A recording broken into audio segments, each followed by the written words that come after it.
हाय, good morning, good afternoon, good evening. जिस भी time आप मेरे वीडियो को देख रहे हैं उस टाइम के अकॉर्डिंगली मेरे नमस्कार को स्वीकार कीजिएगा। This is Vineet. स्टार्ट करते हैं आज का वीडियो।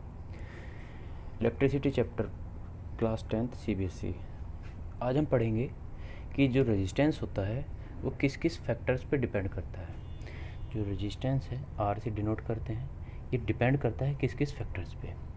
तो सबसे पहले क्या होता है कि देखिए, होता क्या है, करंट फ्लो होता है हमेशा मेटल्स में। अभी 10th लेवल्स पे पढ़ रहे हैं, ठीक है। तो करंट फ्लो होता है मेटल में। तो मेटल की क्या होती है, एक नेचर होती है। जैसे फॉर एग्जांपल लेते हैं सिल्वर या कॉपर या एल्यूमिनियम, बहुत सारे मेटल्स हैं। तो सबके अलग अलग क्या है, नेचर है। मैंने बताया सिल्वर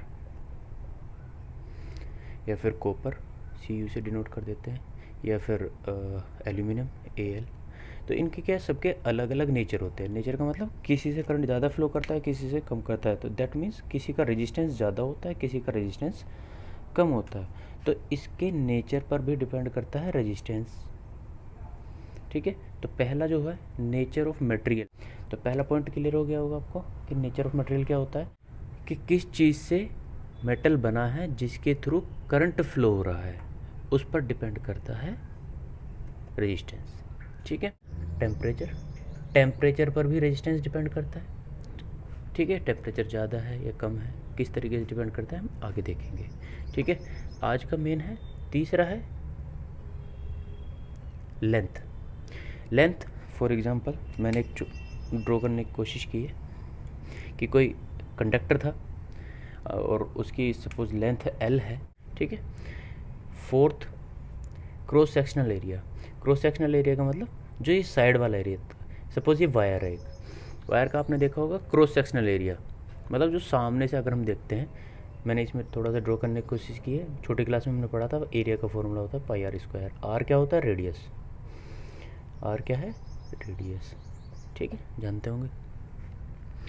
तो इस पर किस तरीके से डिपेंड करता है आज हम ये रेजिस्टेंस में पढ़ेंगे। तो आज हमारे मेन टॉपिक हैं दो, कि लेंथ पर कैसे डिपेंड करता है एंड क्रॉस सेक्शनल एरिया पर कैसे डिपेंड करता है, इसको पढ़ेंगे। तो जो रेजिस्टेंस होता है R से हम डिनोट करते हैं, ये डायरेक्टली प्रोपोर्शनल होता है लेंथ के, ठीक है। डायरेक्टली प्रोपोर्शनल होता है लेंथ के। एक हो गया डायरेक्टली प्रोपोर्शनल का मतलब, अगर इसको थोड़ा समझ लेते हैं कि रेजिस्टेंस है एंड लेंथ है, कि लेंथ अगर बढ़ रहा है, किसी भी कंडक्टर की लेंथ अगर बढ़ रही है तो क्या होगा, रेजिस्टेंस भी बढ़ जाएगा, ठीक है। थोड़ा सा क्लियर हुआ। ये डायरेक्टली प्रोपोर्शनल का मतलब बता रहे हैं आपको। दूसरा क्या है कि रेजिस्टेंस है, लेंथ है। अगर लेंथ कम हो रही है तो रेजिस्टेंस ऑटोमेटिकली अपने आप ही कम हो जाता है। ये डायरेक्टली प्रोपोर्शनल का मतलब होता है, ठीक है। समझ में आया होगा शायद। आगे बढ़ते हैं। दूसरा था रेजिस्टेंस जो है वो इन्वर्सली प्रोपोर्शनल होता है एरिया के। लेंथ के डायरेक्टली प्रोपोर्शनल है, क्रॉस सेक्शनल एरिया के इन्वर्सली प्रोपोर्शनल। अब इन्वर्सली प्रोपोर्शनल का मतलब क्या है, ये उल्टा है। मतलब रेजिस्टेंस था और एरिया है, अगर एरिया बढ़ रहा है तो रेजिस्टेंस कम हो जाएगा, ठीक है। और दूसरा अगर बात करें रेजिस्टेंस और एरिया, अगर एरिया कम हो रहा है तो रेजिस्टेंस क्या करेगा, बढ़ जाएगा। ये होता है इन्वर्सली प्रोपोर्शनल का मतलब। इन्वर्सली मतलब उल्टा होता है, ठीक है। अब मैं इसको हटा देता हूँ।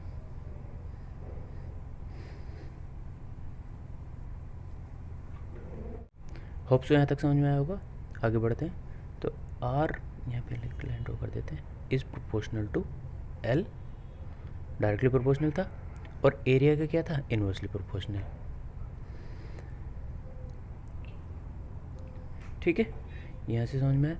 अभी क्या करते हैं फिर, हम हमेशा प्रोपोर्शनल का साइन हटा के एक कांस्टेंट लगा देते हैं, ठीक है।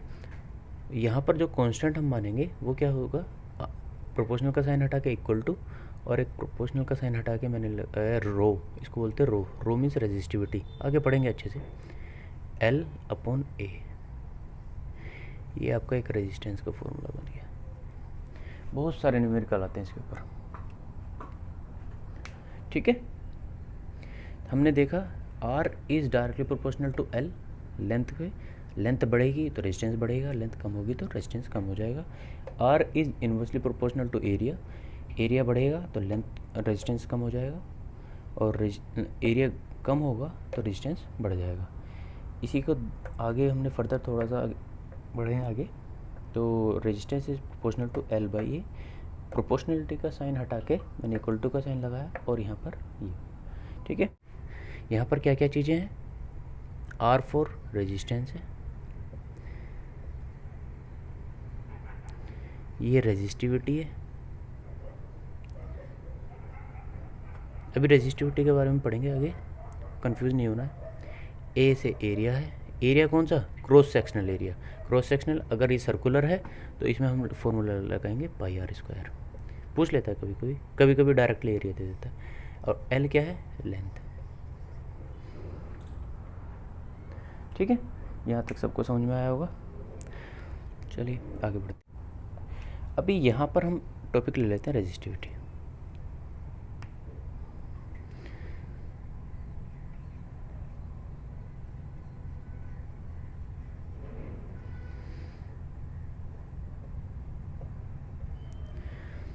तो रेजिस्टिविटी क्या होता है, रेजिस्टिविटी एक प्रॉपर्टी है किसी भी मेटल की। क्या है, एक प्रॉपर्टी है किसी भी मेटल की, कंडक्टर की, ठीक है। तो ये मेनली दो चीज़ पर डिपेंड होती है। क्लास 10th के लेवल की बात करते हैं, मेनली दो चीज़ पर। एक तो नेचर ऑफ मटेरियल, जैसे कि हमने रेजिस्टेंस में भी देखा था, और नेचर ऑफ मटेरियल, और दूसरा ये होता है टेम्परेचर पर डिपेंड।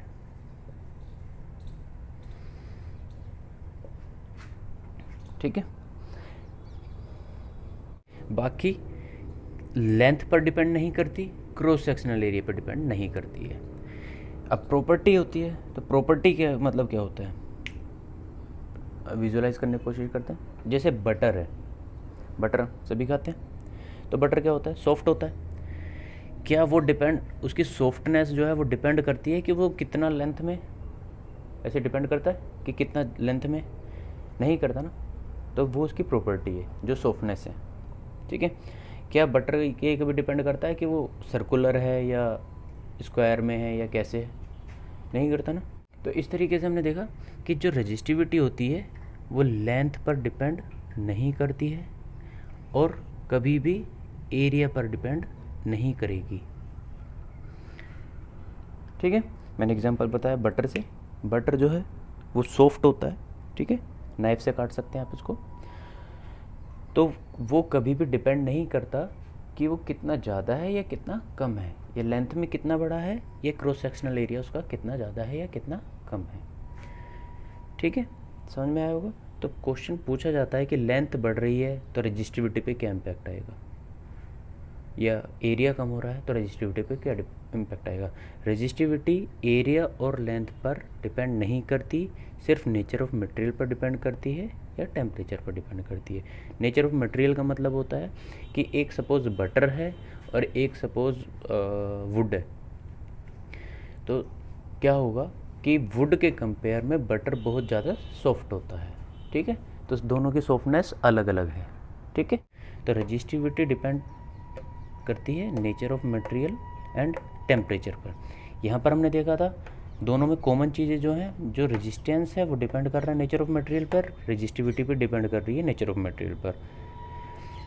रेजिस्टेंस डिपेंड कर रहा है टेम्परेचर पर, रेजिस्टिविटी भी डिपेंड कर रही है टेम्परेचर पर, ठीक है।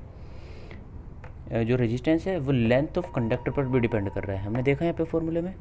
लेकिन यहाँ पर ये लेंथ पर डिपेंड नहीं कर रहा है, रेजिस्टेंस डिपेंड कर रहा है क्रॉस सेक्शनल एरिया पर, इन्वर्सली प्रोपोर्शनल है, अभी हमने पढ़ा था। तो यहाँ पर रेजिस्टिविटी एरिया पर भी डिपेंड नहीं करती,